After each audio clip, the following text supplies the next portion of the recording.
Hello good evening friends, welcome back to Anand academy. तो आज के इस वीडियो में हम शुरुआत करने जा रहे हैं अपने नए टॉपिक के साथ, जिसका नाम है human made resources and human resources. आइए शुरू करते हैं।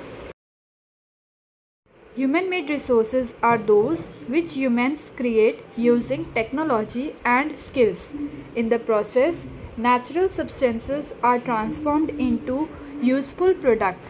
Even the technology used to make such product is a human made resources. Example: aircraft, machinery, building, roads and railway tracks. तो ह्यूमन मेड रिसोर्सेज वो रिसोर्सेज होते हैं जो human अपनी टेक्नोलॉजीज़ और स्किल्स को यूज़ करके बनाते हैं। फॉर एग्ज़ाम्पल, अगर वो कोई मशीन्स को बना रहे हैं या कोई बिल्डिंग्स बना रहे हैं तो वो अपनी नॉलेज, अपनी स्किल्स का इस्तेमाल करते हैं, अच्छी से अच्छी टेक्नोलॉजीज़ को यूज़ करते हैं और एक अच्छी बिल्डिंग को खड़ी करते हैं। तो इस तरह से कैसे हम ह्यूमन मेड रिसोर्सेज को तैयार करते हैं, इसमें और भी एग्ज़ाम्पल हम ले सकते हैं, जैसे कि स्कूल्स, बैंक, रेलवे ट्रैक और भी बहुत सारे जो आप अपनी डेली लाइफ में देखते होंगे। जहाँ पे कंस्ट्रक्शन एक्टिविटी चल रही है तो कितने लोग आसपास कितने अलग अलग एक्टिविटीज़ कर रहे हैं और साथ मिलके काम कर रहे हैं, अपनी स्किल्स को यूज़ करके, अपने टेक्नोलॉजीज़ को यूज़ करके। Human resource consists of people. All other resources get meaning and value based on the needs and requirements of the human beings. Therefore, human resource and its proper development is of vital importance. The creative minds of humans and the desire to satisfy their needs helped them produce different services and products. Iron ore was used to build machine. Cotton was spun into yarn, woven into cloth and tailored into outfit. तो human resource जो है वो consist होते हैं of people के लिए, कि किस तरह से पीपल उसको इस्तेमाल कर रहे हैं, किस तरह से उसका मतलब समझ रहे हैं, किस तरह से उसकी वैल्यू को अंडरस्टैंड करके अपनी बेसिक नीड्स को सेटिस्फाई कर रहे हैं। अब जैसे कि मैंने आपको एग्जांपल बताया कि मशीन को अगर बनाना है तो we must need iron ore और many other tools for making a machine. तो वैसे इस तरह से अलग अलग चीज़ों को बनाने के लिए हम अलग अलग तरह से अपने जो रिसोर्सेज है उनका इस्तेमाल करते हैं। समझ आ रही है? Then the next is conserving resources. The population of human in the world is ever increasing. Human needs are also increasing at a rapid pace. Almost every human need is met primarily from nature. Let us look at some example. For food, humans depend on the soil. For clothing, they depend on fiber got from plant and animal. For shelter, they depend on our nature for timber, bricks, mortar and iron. For industrial needs, too, humans depend on the various mineral resources. जैसे कि आप देख सकते हो हमारी जो India की population है वो दिन पर दिन कैसे बढ़ती चली जा रही है, तो वैसे ही हमारी ह्यूमन की जो वांट्स है, जो नीड्स है, वो भी बढ़ती चली जा रही है। तो किसी न किसी तरह हमारा जो ह्यूमन है वो कहीं ना कहीं रिसोर्सेज पे डिपेंड भी है। जैसे कि हमने पढ़ा, फॉर फूड, खाना बनाने के लिए we must need soil. For clothing we must need fibre, plants और एनिमल्स. फॉर शेल्टर, घर बनाने के लिए we must need timber, bricks, mortar, iron. For industrial we must need a minerals resources. तो इसी तरह किसी न तरह हम अपने रिसोर्सेज पे डिपेंड हैं। समझ में आ रहा है? तो इन रिसोर्सेज को किस तरह से हम कंजर्व करें, बचा के रखें या बेस्ट वे में यूटिलाइज़ करें ताकि हमें फ्यूचर में भी हमारी नीड्स को फुलफ़िल कर पाए। तो ये कुछ चीज़ें इसमें बोली गई है। It is necessary to use resources carefully and with the prudence as they form our life support system. तो ये जो resources है वो हमारा लाइफ सपोर्ट सिस्टम है। एक बार अगर ये ख़त्म हो गया तो वापस आगे की फ्यूचर लाइफ हमारे लिए कितनी ज़्यादा ड्रास्टिक हो सकती है, डेंजर हो सकती है, वो हम इमेजिन भी नहीं कर सकते।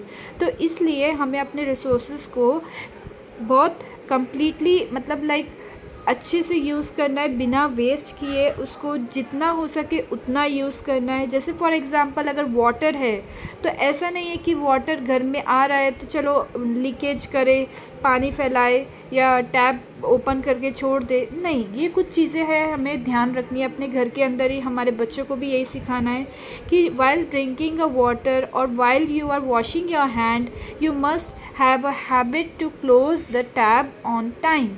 कि अगर आपने अपने हैंड वॉश कर लिए हैं तो आप टाइम से उस टैप को बंद करो, ना कि उसको खुला छोड़ो। तो ये कुछ चीज़ें हमें छोटे से ही हमारे पेरेंट्स जो हमें सिखाते हैं कि किस तरह से हमें अपने रिसोर्सेज को बचाना चाहिए और किस तरह से उसको बेस्ट टू बेस्ट वे में यूटिलाइज करना चाहिए। Then the next is sustainable development. Sustainable development can be defined as a development that meets the need of the present without compromising the ability of future generation to meet their own needs। तो जैसे कि sustainable development हमें ये सिखाता है कि किस तरह से हमें अपनी नीड्स को सेटिस्फाई करना चाहिए, जितनी ज़रूरत है उतने रिसोर्सेज का इस्तेमाल करना चाहिए, उनको वेस्ट नहीं करना चाहिए, उनको कंज़र्व करना चाहिए, प्रिजर्व करना चाहिए, फ्यूचर जनरेशन के लिए बचाना चाहिए। इतना अनलिमिटेड वेस्ट या अनलिमिटेड उसका यूज़ नहीं करना चाहिए जिससे कि हमें फ्यूचर में कॉम्प्रोमाइज़ करना पड़े। तो ये कुछ चीज़ों का हमें ध्यान रखना है, यही सब चीज़ों का मतलब होता है sustainability. Then the next is all of us should practice the 4 golden hours of conservation. They are reduce, reuse, recycle, refuse। तो हमें अपने रिसोर्सेज को इन चारों तरीके से इस्तेमाल करना चाहिए। First one is reduce, consume less and do not waste। तो इसमें हम एग्जांपल ले सकते हैं, while brushing a teeth at morning और at night we must turn off the tap.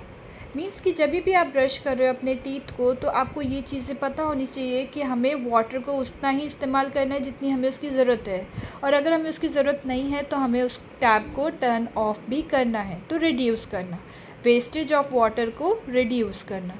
Then the next is reuse, use a product और a resources and as many time as you can.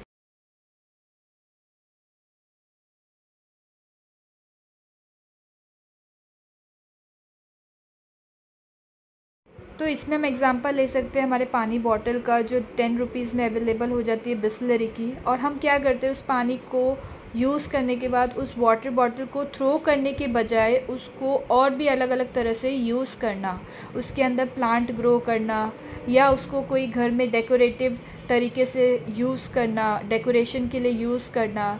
तो इस तरह से आप एक ही resources को, एक ही चीज़ को, एक ही ऑब्जेक्ट को अलग अलग तरीके से इस्तेमाल करते हो, चाहे वो कार्डबोर्ड हो, चाहे वो पेपर हो, चाहे वो प्लास्टिक बॉटल्स हो, और भी बहुत सारी चीज़ें, जैसे वो बीड्स हो जो आपने देखे होंगे, आपके ब्रेसलेट के अंदर बीड्स होते हैं, तो उनको भी आप डेकोरेशन में या कोई और अलग अलग चीज़ों में उसका इस्तेमाल कर सकते हो। कहने का मतलब है कि एक ही चीज़ों को अलग अलग तरह से यूज़ करना, और उसको तब तक यूज़ करना जब तक कि वो ख़त्म ना हो जाए या एंड ना हो जाए या एक वेस्ट ना बन जाए, तब तक उसको हमें as many time as we have to use such product. Then the next is recycle, avoid wastage by changing a product into another usable material।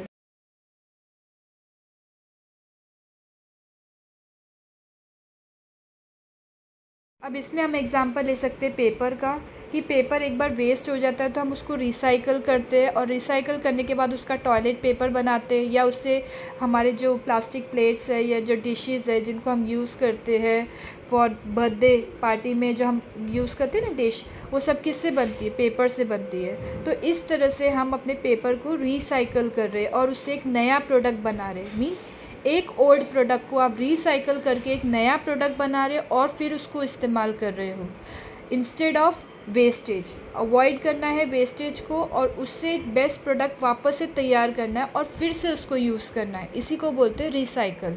आ रही समझ?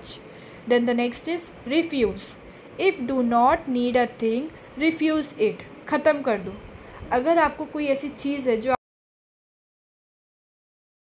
तो इसमें हम एग्जांपल ले सकते हैं गार्बेज का, जो पूरी तरह से एंडलेस हो जाता है, फिर उसको रिसाइकल करके भले ही वो यूटिलाइज प्रोडक्ट बनाते हैं, लेकिन फॉर द टाइम वो पूरा ख़त्म हो चुका होता है, उसको हम वापस उठाना भी ज़रूरी नहीं समझते।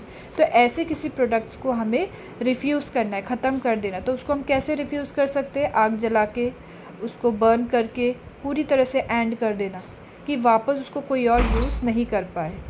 यहाँ पे ख़त्म होता है हमारा कंजर्विंग रिसोर्सेज। मिलते हैं अपने नेक्स्ट वीडियो में एक नए टॉपिक के साथ। तब तक के लिए keep on subscribe to my YouTube channel.